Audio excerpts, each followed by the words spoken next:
all you do with your income is pay bills, you will probably keep working to pay bills for a very long time. Your paycheck is meant to do more than maintain your lifestyle. It should also help you build wealth. Think about this. If your paycheck stops today, how long could your current lifestyle continue? A month? Maybe 6? A year? Or would everything immediately start becoming difficult?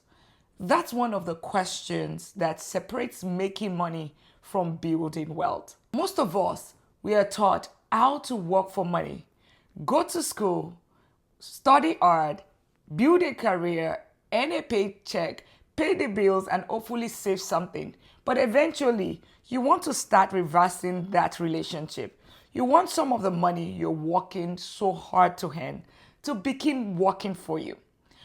I've invested in the stock market.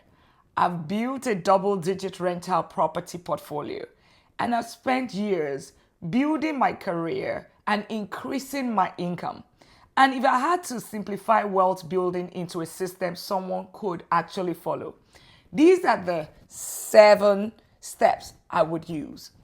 And number 6 is especially important for high earners. So you want to stick around because this is where I see people making great money but still not building meaningful wealth. Let's get into it. Step number 1, create a gap between what you earn and what you spend. You cannot build wealth with money that never stays with you. Let us think for a second. Because if you bring home $10,000 every month and your lifestyle costs $9,800, you may have a high income, but you only have $200 of financial margin. Now, imagine the same $10,000 coming in, but you've intentionally created $2,000 or $3,000 that can be saved and invested every month. Now you have a capital, and capital give you what? It gives you options. You can build your emergency fund. You can invest. You can save towards real estate. You can build a business. You can even acquire assets.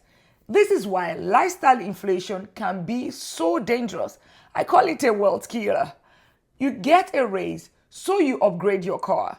You get another raise, so you upgrade that big house because you think you deserve it. You receive a bonus, and immediately there's another expense upon expense. There's nothing wrong with enjoying your money. I absolutely believe you should enjoy the life you built. That's why I have Lifestyle with Dr. Lina. It talks about everything about life and in between. But every time your income increases, your lifestyle should not automatically consume the entire increase. That's where the problem is, because you need to give your future a raise too. And step number 2, protect the foundation. What do I mean by this?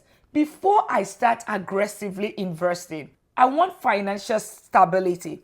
That means understanding what it actually costs me to live every single month and having an appropriate emergency fund. Your emergency fund isn't necessarily there to make you wealthy. It is there to stop an emergency from destroying your wealth building strategy, because one emergency can take an entire wealth building, wipe it off. Imagine investing every dollar and then your HVAC needs replacing, your car breaks down, or your income is interrupted suddenly. Without cash reserve, you may be forced to use high interest debt or sell investment at exactly the wrong time. So before you start chasing return, let's make sure one unexpected expense doesn't send the entire financial plan backwards. And step number 3, put your investing on a system. I need to emphasize that.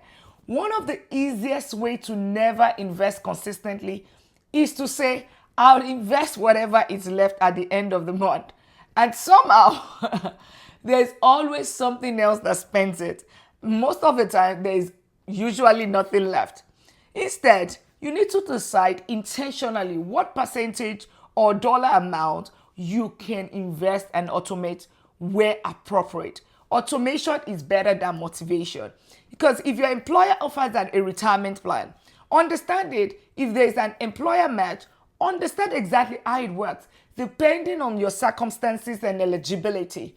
You may also have access to accounts such as an IRA, Roth IRA, HSA, or regular brokerage account, or pensions account. And remember, there are two decisions here. What are you investing in? And where are you investing? These are not the same question. They're two separate things. The account is the container. The investment is what you actually own inside that container. Does that make sense? Okay. Container, what's in the container? Once you understand that, investing becomes much less intimidating. Step number 4, start buying productive assets. This is where your money actually starts working for you. Your money should be working harder than you do, right?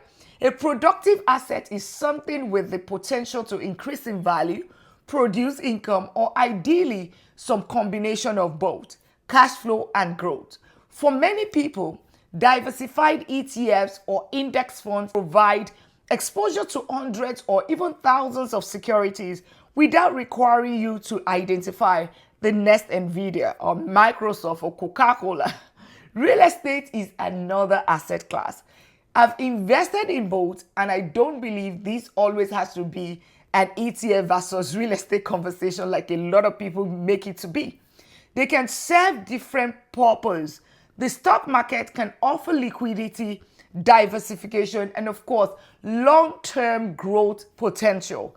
Real estate, on the other hand, can potentially offer cash flow, appreciation, equity build-up, leverage, tax benefits, use of other people's money. Neither is guaranteed, but both involve risk. The bigger principle is ownership. At some point, some of the money you earn needs to stop buying only things you consume, and it needs to start buying things you own. Ownership is the goal. Step number 5, increase your income. This is a part of the personal finance I don't think we talk about enough. There is a limit to how much you can cut from your expenses. But your income has much more room to grow. This is why I don't believe the entire answer to building wealth is giving up coffee and never enjoying yourself, even though a little bit it contributes to it. But yes, manage your expenses. You have to, but also ask yourself, how can I become more valuable in the marketplace? We don't ask that enough. Can I negotiate? Or you've been on the job for forever. Can you get a promotion? Can you change companies? Can you develop a high income skill? Can you earn a certification? Can you consult? Can you start a business? Earlier in my own career, and I've said the story many times, investing in a relatively inexpensive certification helped me increase my earning potential significantly. This is the return on investment too, because education is investment. If you increase your income by $30,000 and intentionally direct part of that increase towards investments rather than allowing all of it to become a lifestyle inflation, you've just accelerated your wealth building capacity. Step number 6, stop confusing a high income with wealth. They're two different things, because this is very important. You can make 100,000, I see that every day, 200,000, 300,000 a year, and still be financially dependent on the next paycheck. A high salary is wonderful. Trust me, I love it. But your salary is income. It is not automatically wealth. So instead of only asking, how much do I make? Start asking a different question. How much do I keep? How much do I invest? What do I own? What's my net worth? How much income could my assets potentially produce? And here is a good test. If your paycheck disappeared tomorrow, what would keep working? That's much more interesting financial question. If you are watching this and you are an high earner, tell me in the comments right now. Are you more focused on increasing your income, or increasing your asset. Which of them, income or asset? Step number 7, reinvest. This is where the system can start becoming really powerful and interesting. Let's say an investment produces income or a rental property generates positive cash flow. You have a choice. You can spend all of it, or you can use some of that money to acquire more assets. Those additional assets may eventually generate more growth or income, meaning your money is giving birth to grandbabies, and then you reinvest it again. Now, something is changing. At the beginning, you work for money. Then your money starts buying assets. And eventually, those assets can potentially produce more money. And that money can buy more assets. So it's a flow. That's why my wealth building framework is so simple. Even for an elementary student, it's income, asset, cash flow, and freedom. Your income provides the initial capital. Your capital buys assets. Those assets have the potential to grow and produce cash flow. And ultimately, what you're trying to buy isn't simply more stuff.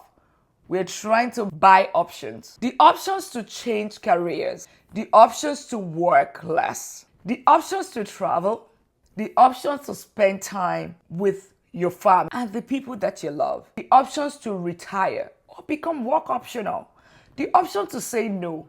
That's what financial freedom really means to me. What it is to you. So if you're wondering how to make your money work for you, don't start by searching for a magical investment. Build a system, create financial margin, protect your foundation, invest consistently, buy productive assets, increase your income, stop confusing income with wealth, and of course, reinvest. Your paycheck should do 2 major things: help you live the life of today and help you build the future of tomorrow. If you are new here, subscribe to Money Talk with Dr. Lena.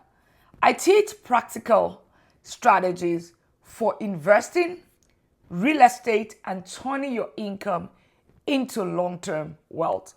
And if you are ready to start putting this into practice, watch my step-by-step beginner investing video next, because I'll show you how to actually start investing.